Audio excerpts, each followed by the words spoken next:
सोचा क्यों ना राघवपुर टॉप जो यहाँ से 1 से 1.5 घंटे का सफ़र है उसके लिए चल पड़े। इसलिए मैंने अपने 2-3 दोस्तों को हायर किया जो यहाँ पे थे। हमारे साथ यशपाल जी और उनके 2 फ्रेंड हैं, शायद इनके रिलेटिव हैं, इनके साथ हम चले ऊपर राघवपुर टॉप देखने के लिए। मैंने बड़ा इंसिस्ट किया कि चलो देखना है, तो ये फाइनली ये मान गए कि राघवपुर देखना है। मैंने कहा कि दूसरी बार मैं तो नहीं पहुंच पाऊंगा यहाँ पर, लेकिन ये अब आए हैं तो देखना तो बनता ही है।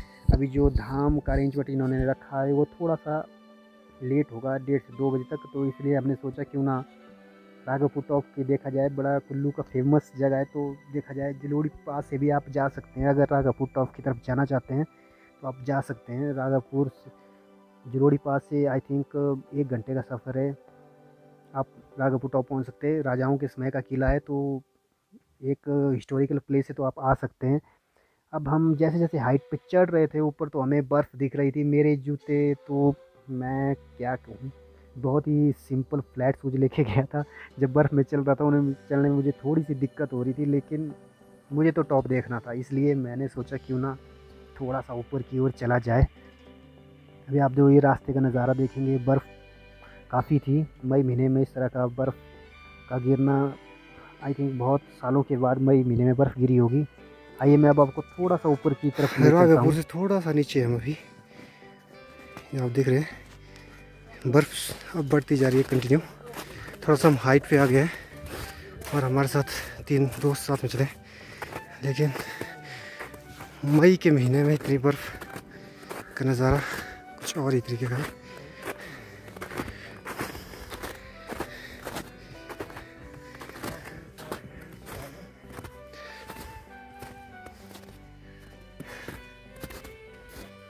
राघवपुर की तरफ जा रहे हैं हम धीरे धीरे। अभी आधा से पौना घंटा लगेगा राघवपुर पहुंचने में।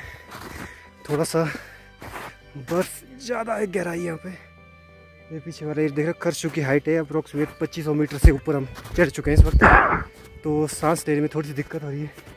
मेरे से आगे देख सकते हैं आप, जा रहे हैं तो बने रहिए मेरे साथ। मैं आपको आगे दिखाऊँगा राघवपुर का टॉप किस तरह से, किस तरह का नज़ारा यहाँ है। बहुत समय के बाद आया हूँ, फर्स्ट टाइम है यहाँ पे, तो आपको बताऊँगा क्या चीज़ चल रही है। आइए चलिए मेरे साथ। जैसे हम थोड़ा सा ऊपर पहुँचे तो यहाँ का जब नज़ारा देखने वाला था, सामने की तरफ जो गशीनी गांव था वो दिख रहा था। काफ़ी 1.5 से 2 घंटे तो हमें चलने में लग गए, तो यहाँ से सामने क्लियरली दिख रहा था। खरसू की पेड़ काफ़ी हाइट पे होते हैं, तो यहाँ देवदार का नामो निशान नहीं था, तो हम काफ़ी हाइट पे पहुँच चुके थे।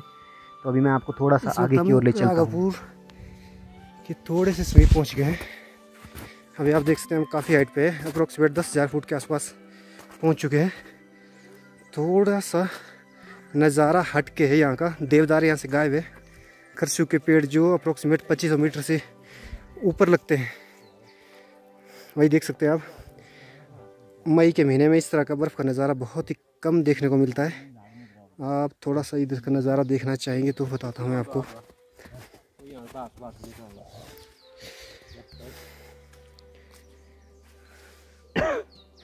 बहुत ही खूबसूरत नज़ारा है।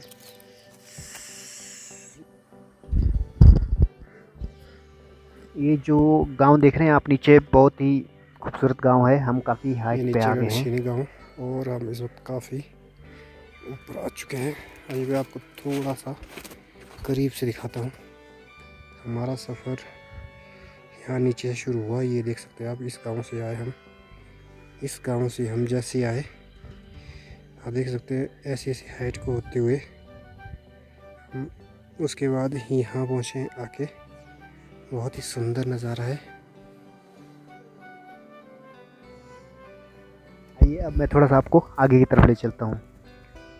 तो खरसू के पेड़ जहाँ से शुरू होते हैं वहाँ थोड़ा सा नज़ारा डिफरेंट ही होता है। देवदार गायब रहती है, चारों तरफ खरसू के पेड़, और बीच में आप ये जो देख रहे हैं ये बहुत ही बर्फ़ गिरी हुई है यहाँ पे। तो हमने सोचा क्यों ना यहाँ से आगे नहीं चल सकते, भूख बहुत लगी थी, तो हमने सोचा एंजॉय यहीं पे किया जाए। हम थोड़ा सा इससे आगे चले, लगभग 15 से 20 मिनट का सफ़र आगे का था, तो हम आगे से चले। अब जब हम इतने ऊपर पहुँच गए तो थोड़ी सी अटखेलियाँ तो बनती है, तो सब ने इनकार किया आगे जाने के लिए, इसलिए हमने एंजॉय करने का एंजॉय किया। अभी पहुँचे, सब ने वीडियो बनाई और थोड़ा एंजॉय किया। आप देख सकते हैं किस तरह से बर्फ़ के साथ खेल रहे हैं, फुली इंजॉयबल था।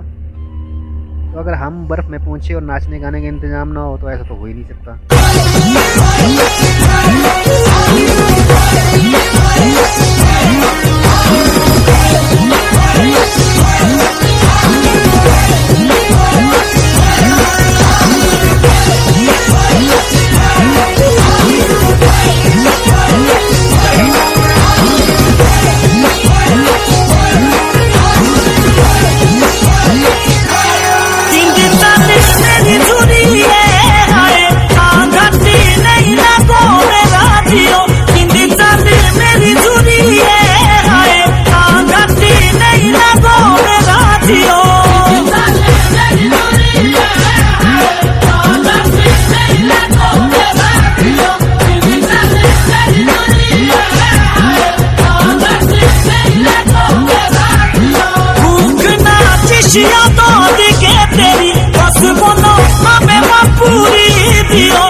हमें लगभग 1 बज चुका था वहाँ तक। अब भूख भी सिर के ऊपर से हो रही थी, तो हमने फाइनली डिसाइड किया कि अब हमें वापस चलना चाहिए। तो इतना सारी एंजॉय करने के बाद हम वापस गांव की तरफ चल पड़े हैं। अब हम आप देख सकते हैं हम काफ़ी हाइट से ऊपर से नीचे आए हैं। तो अब हम नीचे की तरफ जा रहे हैं गांव में। तो देखते हैं गांव में क्या चला है। जब हम गांव में आए तो हमने देखा कि बहुत सारे लोग पहुंच चुके हैं, देवी देवता आ चुके थे ऑलरेडी। हमारे आने का ही इंतज़ार हो रहा था। अभी आप जो सामने का नज़ारा देख रहे हैं, तो जो देवी देवता लोमस ऋषि जी है उनके मंदिर पे सभी आए हैं, सभी माथा टेकने के लिए आए हैं। तो यहाँ जब ये वार्ड मेंबर का चुनाव हुआ है तो धाम के अरेंजमेंट में सभी पंच मेंबरों और प्रधान को बुलाया जाता है। पूरे गांव वाले मिल के इस चीज़ को सेलिब्रेट करते हैं। तो यहाँ पे आए हैं हम। तो आइए मैं आपको थोड़ा सा और नज़ारा दिखाता हूँ। ऐसा नहीं है कि यहाँ भीड़ नहीं होती है, यहाँ बहुत ज़्यादा भीड़ होती है। सारे गांव वाले इकट्ठा होकर पूरे प्रोग्राम का सेलिब्रेशन एंजॉय करते हैं। पूरे ढोल नगाड़ों के साथ यहाँ पे आते हैं और हर चीज़ का एंजॉय लेते हैं। जहाँ पर हेसी और दूसरे वाद्य बजाने वालों की बात है, सभी को यहाँ बुलाया जाता है कि सबको इक्वल इम्पोर्टेंस दी जाती है। सोसाइटी है तो पूरा इक्वल उनको इज्जत दी जाती है। जैसे ही थोड़ी देर के बाद हमने देखा कि वहाँ पे उन्होंने जो सम्मानित करने वाला प्रोग्राम था वो शुरू कर दिया था। सारे लोग बड़े उत्साहित के साथ देख रहे थे, क्योंकि इस बार शायद हो सकता है कोरोना की वजह से कम लोग आए, लेकिन गांव वाले तो ऐसा होता है कि मिल के ही सारा प्रोग्राम अरेंजमेंट करते हैं, सारी हेल्प करते हैं। तो सभी लोगों ने यहाँ पे अरेंजमेंट अच्छा करके रखा हुआ था। अभी जैसे ये प्रोग्राम शुरू हुआ तो मैं भी वहीं पे बैठा हुआ था। तो एक दूसरे को सम्मानित कर रहे थे, जिन को सम्मानित करना था। आप ये देख रहे हैं पंचायत प्रधान को भी सम्मानित किया इन्होंने। पूरे गांव का एक फंक्शन था। शायद यहाँ का रीति रिवाज है कि हर एक पंच मेंबर और प्रधान को सम्मानित करते हैं। तो आइए मैं अब आपको थोड़ा सा और नज़ारा आगे का दिखाता हूँ। ऐसा नहीं है कि यहाँ पे खाने का अरेंजमेंट किया, हर एक चीज़ का प्रबंध किया था। पानी बांटने वाले अलग से थे, चाय का अरेंजमेंट अलग से रखा है, खाने का अरेंजमेंट अलग से रखा हुआ है इन्होंने। तो जो भी पंच नया इन्होंने चूज़ किया होता है वो अपनी तरफ से अपने खुशी मन से धाम का आयोजन करते हैं। तो अभी आप देख सकते हैं हार डालने की जद्दोजहद में सभी हार डाल रहे हैं। ये जो देख रहे हैं पंच मेंबर चुनी गई हैं और साथ में लोग इन्हें हार पहना रहे हैं, खुशी व्यक्त कर रहे हैं ताकि ये गाँव का काम अच्छे तरीके से कर सके। अब खाने का काम हो और उसके बाद पहाड़ों में आने के बाद नाटी का अरेंजमेंट ना हो, ऐसा तो हो ही नहीं सकता है। इन्होंने पूरा अरेंजमेंट करके रखा हुआ था। पूरे खुले आसमान के नीचे जहाँ तक हो सके ढोल नगाड़ों के साथ ये हेसी और सेनाई वाले को बुलाया था और ये पूरा एंजॉय करते हैं। अभी धाम हो चुकी है, अप्रोक्सीमेट 4 बज रहे हैं शाम के। तो लोगों ने नाचने का अरेंजमेंट पूरा करके रखा हुआ है। आइए अब मैं आपको ज़्यादा ना सुनाता हूँ, आपको थोड़ी सी झलकियाँ दिखाता हूँ किस तरह से यहाँ का अरेंजमेंट होता है। आइए मेरे साथ।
पहाड़ों के बीच में बसे हुए इस तरह के खूबसूरत नज़ारे कभी कभार ही देखने को मिलते हैं। मैं तो अपने आप को खुशकिस्मत मानता हूँ कि मैं इन पहाड़ों के बीच में आया। इतनी अपर हाइट पे आने के बाद जब मैंने यहाँ का नज़ारा देखा, यहाँ के रीति रिवाज देखे, बहुत ही चौंकाने वाले थे, बहुत ही रिस्पेक्टफुल लोग हैं। आप अगर जाएंगे तो आपका दिल भी बहुत ही खुश होगा। जहाँ तक मेरी बात है, मैंने पूरा एंजॉय लिया। मैं रिकॉर्डिंग कर रहा था तो मुझे बड़ी खुशी हो रही थी, क्योंकि मैं जब भी यहाँ वहाँ घूम रहा था तो लोग प्रसन्नता से देख रहे थे कि एक नया आदमी आया है, किस तरह का कल्चर है, सारे को एक्सप्लोर कर रहे हैं। बुजुर्ग क्या बच्चे क्या सभी नाचने का पूरा आनंद लिया इन्होंने। तो आई होप दोस्तों, मुझे लगता है कि आपको बहुत पसंद आई होगी वीडियो, क्योंकि मैंने भी बहुत इंजॉय लिया इस वीडियो को बनाते समय। और जब मैं यहाँ रहा 2 दिन में यहाँ रहा तो मुझे काफ़ी खुशी हुई यहाँ आने पर, दिल खुश हुआ। मैं तो चाहूँगा दूसरी बार दोबारा से आऊँ। ऐसे इलाकों में आना खुशकिस्मत की बात होती है। आइए अब आप भी थोड़े से नज़ारे देखिए, और अगर मेरी वीडियो पसंद आए तो लाइक और सब्सक्राइब करना ज़रूर करें। मैं आपका होस्ट एंड दोस्त माई सेंटी।